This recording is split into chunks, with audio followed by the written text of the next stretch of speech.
Hello and welcome to another video on the Legend of Zelda series. Today we are going to rank the top 10 most difficult boss fights in the series, based on our personal experience and opinion. These are the bosses that made us rage, sweat and cry, but also gave us a sense of accomplishment and satisfaction when we finally defeated them. Of course, this list is subjective and you may have a different opinion, so feel free to share your thoughts in the comments below. Without further ado, let's get started.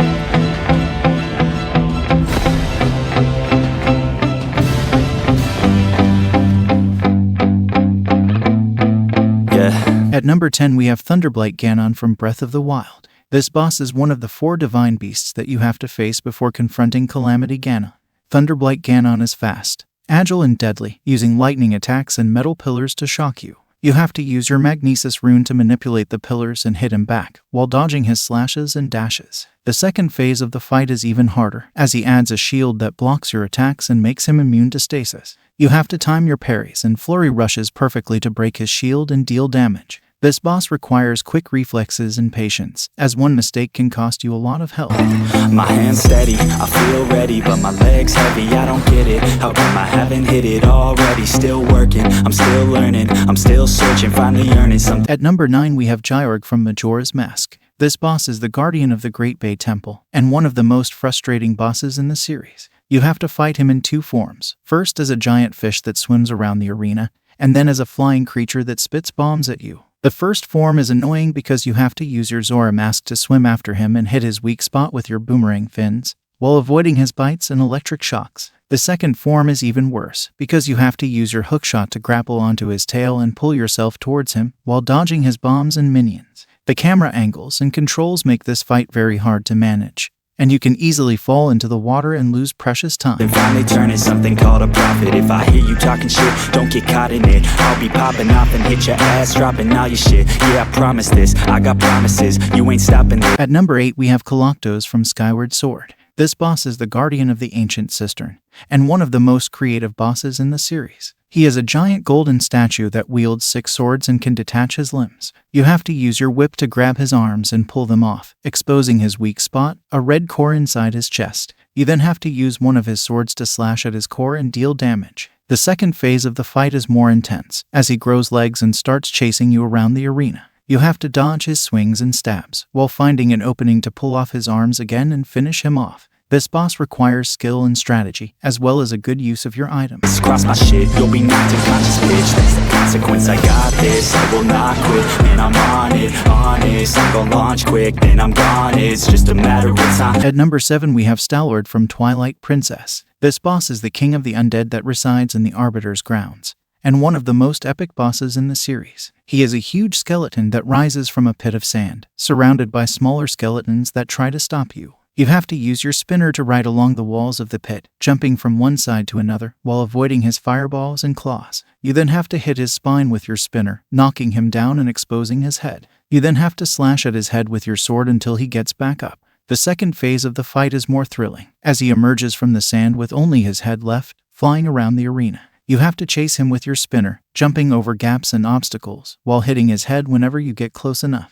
This boss requires speed and timing, as well as a lot of fun. Before I'm over the climb and moving under my prime, just quit my 9 to 5, I'm rocking, and they watching, cause it's shocking, dropping all these top 10 songs, so stopping. At number 6 we have Twin Rova from Ocarina of Time. This boss is composed of 2 witches, Kum and Katek, who are Ganondorf's surrogate mothers. They use fire and ice magic respectively, and you have to use your mirror shield to reflect their attacks back at them. You have to make sure that you reflect fire at ice and ice at fire, otherwise they will heal each other. The second phase of the fight is more challenging, as they fuse into one powerful witch, Twin Rova. She alternates between fire and ice attacks, which you have to absorb with your shield until it's fully charged. You then have to release it at her when she is vulnerable. You have to be careful not to get hit by her attacks, as they can freeze or burn you. This boss requires observation and accuracy, as well as a good sense of humor. It's time to live my life, it's time to live, not die. Wish I could slow down time and just enjoy the climb. At number 5 we have Dark Link from Ocarina of Time. This boss is a shadowy version of yourself that you encounter in the Water Temple. He mimics your every move and can counter your attacks with ease. You have to find a way to outsmart him and hit him with your sword, while avoiding his own strikes. The fight takes place in a dark room with a shallow pool of water, which adds to the atmosphere and difficulty. You can use different items and strategies to gain an advantage, such as the Megaton Hammer, the Bigoron Sword, or the Din's Fire. This boss requires adaptability and cunning, as well as a lot of patience. Yeah, let's go. Yeah, I'm the one to get it, bruh. At number 4 we have Moldorm from A Link to the Past. This boss is a giant worm that lives in the Tower of Hyrule, and one of the most annoying bosses in the series. He has a long body with segments that bounce around the arena, and a weak spot at his tail. You have to hit his tail with your sword until he dies, while avoiding his body and the holes in the floor. The problem is that every time you hit him, he speeds up and becomes more erratic. If you fall down one of the holes, you have to start the fight all over again. This boss requires precision and perseverance, as well as a lot of luck. I swear to God I'll get it, bro. Hey, I ain't never giving up. Said I never give up. I got this, man, I got it. At number 3 we have Demise from Skyward Sword. This boss is the final boss of the game, and the original incarnation of Ganon. He is a powerful demon that wields a sword and a lightning bolt. You have to face him in a one-on-one duel in a stormy battlefield. You have to use your Skyward Strike to charge your sword with lightning and strike him when he lowers his guard. You also have to dodge his attacks and parry his sword with your shield. The second phase of the fight is more intense, as he unleashes his full power and summons more lightning bolts. You have to time your Skyward Strikes carefully and avoid getting electrocuted. This boss requires skill and courage, as well as a lot of determination.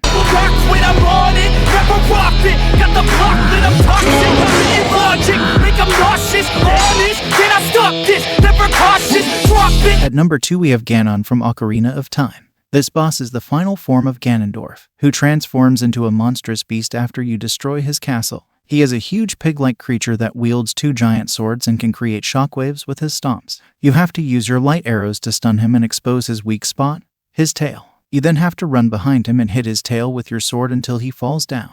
You then have to deliver the final blow with your Master Sword on his head. The fight takes place in a ring of fire that traps you with him, adding to the pressure and danger. You also have to watch out for his swords and shockwaves, which can deal a lot of damage. This boss requires stamina and bravery, as well as a lot of epicness. I'm the hardest, dark bitch, watch it.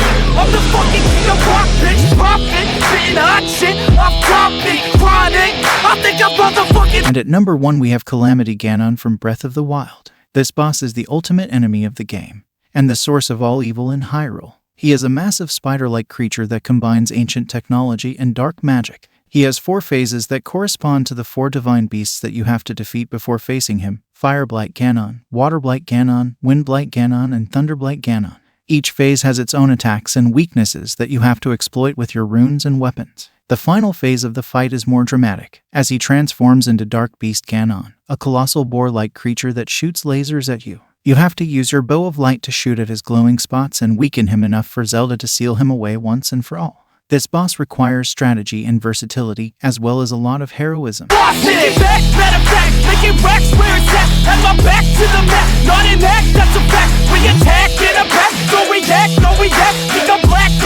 And that's our list of the top 10 most difficult boss fights in the Legend of Zelda series. Do you agree with our ranking? Which boss gave you the most trouble? Let us know in the comments below. And if you liked this video, don't forget to like, share, and subscribe for more videos on the Legend of Zelda series. Thanks for watching and see you next time.